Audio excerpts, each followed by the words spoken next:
Ok, bonjour, chers frères, chères sœurs, chers amis panafricains. Pour une fois de plus encore, nous sommes là et il s'agit tout simplement de votre serviteur, le Faucon. Et nous revenons encore au vu des deux dernières vidéos précédentes. Nous faisons encore celle-là toujours dans notre cible. Et comme je l'avais dit précédemment, notre cible, c'est l'Afrique, nos beaux continents. Donc, dans la première vidéo, nous sommes consacrés à dire ce qui nous a poussé à être là. Qu'est-ce qui a fait que nous avons décidé de faire une vidéo? L'élément catalyseur était la communication. Parce que vous le savez bien, le mensonge fait des fruits. Le mensonge fait des fleurs, mais ne fait pas des fruits. C'est ça. Donc, il était important pour nous de venir éclairer l'antenne de nos compatriotes, de nos frères. Et dans la seconde vidéo, nous avons présenté l'Afrique dans toute sa grandeur, dans toute sa beauté. Aujourd'hui, nous sommes là pour approfondir la connaissance, pour approfondir et pour nous approprier l'Afrique. Parce que être d'abord panafricain, il faut d'abord soi-même se connaître. Et donc, aujourd'hui, nous allons parler de l'Afrique subsaharienne. Je l'avais dit, l'Afrique était divisée en deux parties. Il y a l'Afrique du Nord et l'Afrique subsaharienne, ou même appelée l'Afrique du Sud, Sahara. Et aujourd'hui, nous allons nous consacrer à l'Afrique subsaharienne, qui est le thème de notre vidéo ce soir. Et donc, nous allons développer l'histoire et les civilisations qu'il y a eu. Parce que comme j'aime le dire, il ne faudrait pas que nous résumons notre histoire aux 400 ans d'esclavage que nous avons eu. Il y a eu plus mieux que ça. Et il y a eu des périodes de joie qu'il faut compter également à la jeune génération qui arrive. Nous le disons parce que la majorité de nos manuels qui sont étudiés à l'école sont imprimés à l'Occident, les 83%. Donc il n'est pas évident que certaines personnes puissent maîtriser un certain nombre de choses. Voilà pourquoi nous sommes là et nous accompagnons tous ceux qui sont aussi dans ce combat-là. Et donc c'est le thème qui est là. Mais avant de rentrer dans le vif du sujet, il sera important pour nous de savoir des éléments principaux. Ce qu'il faut savoir, c'est que l'apparition de l'homme sur la terre ici, a été faite sur le sol africain. Il y a 2 millions d'années et demi, voire même 3, selon les paléontologues. Et cela même est prouvé. C'est prouvé scientifiquement. Et même ils connaissent ça. Et ça a eu lieu en Afrique australe. C'est là-bas que ça a eu lieu. Et donc, dans les déplacements, dans les mouvements, en un mot, pour des questions d'immigration, nos parents, nos ancêtres ont immigré sur d'autres terres. Et en passant par la Géorgie, là, vers l'Égypte, c'est là-bas qu'ils ont migré. Ils sont passés par là. Et compte tenu du climat, compte tenu du milieu, il y a eu cette transformation de peau. Il y a eu ce changement de peau. D'autres sont devenus verts, d'autres sont devenus blancs, d'autres sont devenus jaunes, d'autres ont perdu la couleur qu'ils peuvent prendre. Mais ce qu'il est bien, à noter, c'est que tous nous sommes des Africains. Tous nous sommes des Africains. Donc, il faudrait d'abord que nous sachions qu'il y a eu d'abord la peau noire avant qu'il y ait une peau blanche. Parce que nous sommes le berceau de l'humanité.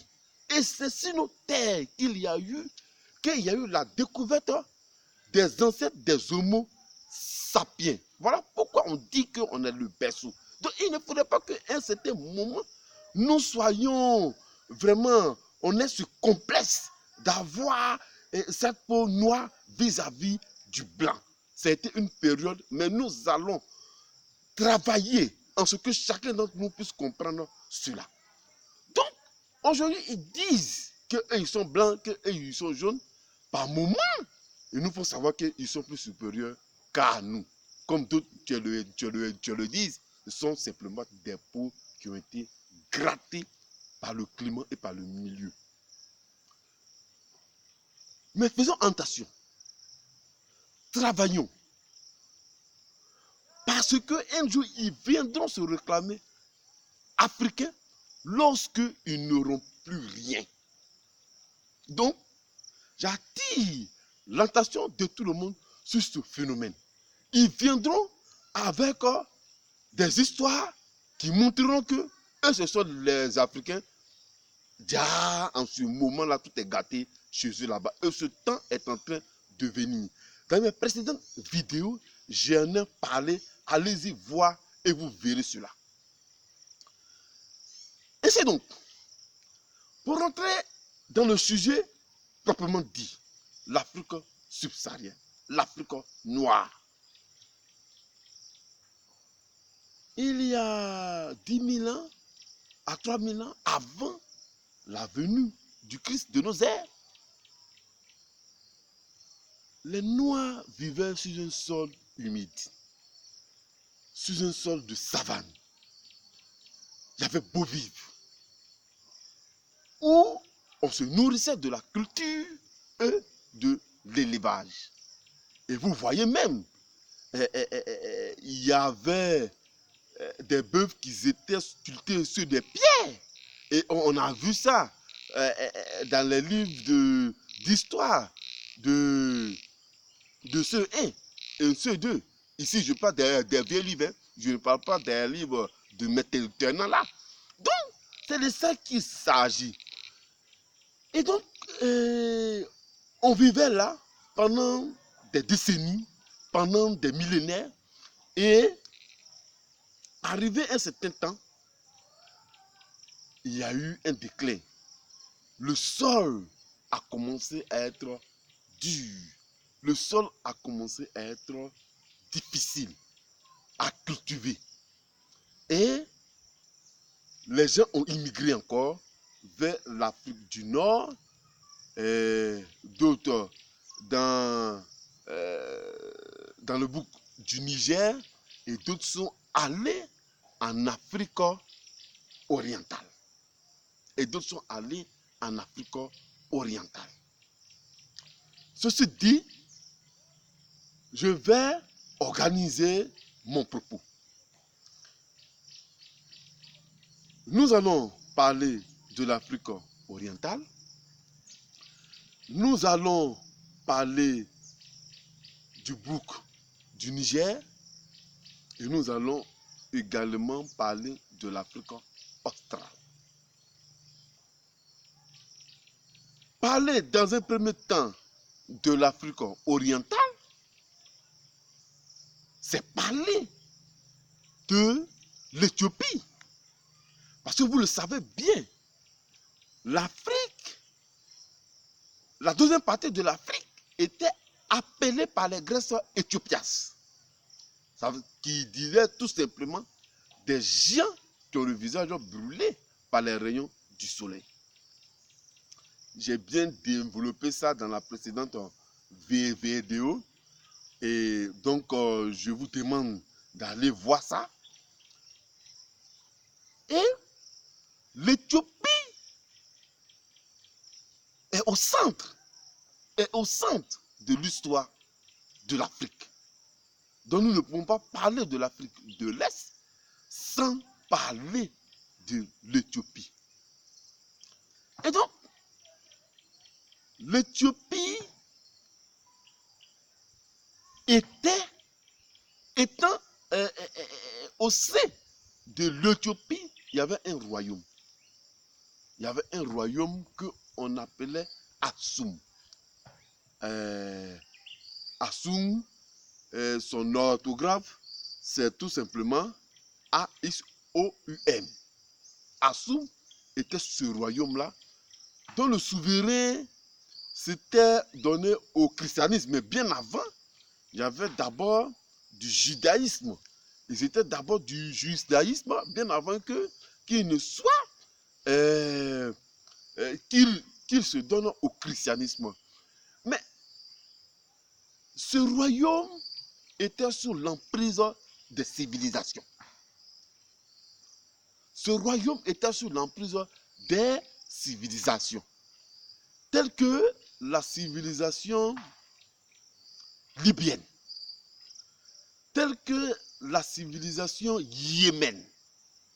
Et au sein même de l'Égypte, il y avait un autre groupe qu'on appelait les Tricréas.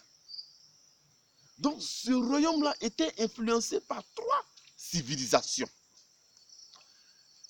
Quand je veux parler de la civilisation yémène, je me réfère tout simplement à la reine de Saba, et qui avait rendu une visite à Salomon.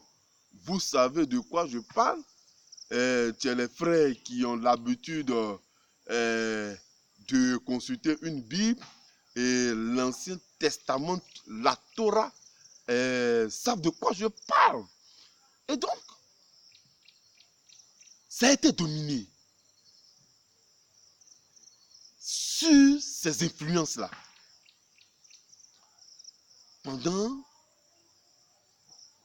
des milliers d'années, pendant des milliers d'années. Et vers le Xe siècle, ce royaume a commencé à être impuissant. Ce royaume-là a commencé à être impuissant. Mais bien avant ça, il faudrait que nous rappelions qu'il y a eu une rupture au 7e siècle avec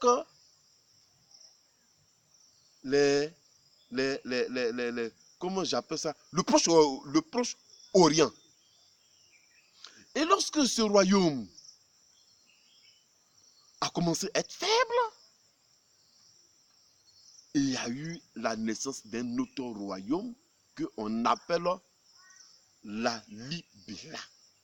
La Libéla. Et la Libéla qui était aussi sous une domination salomonienne. La Libéla était sous une domination salomonienne. Et c'était toujours dans la même Éthiopie.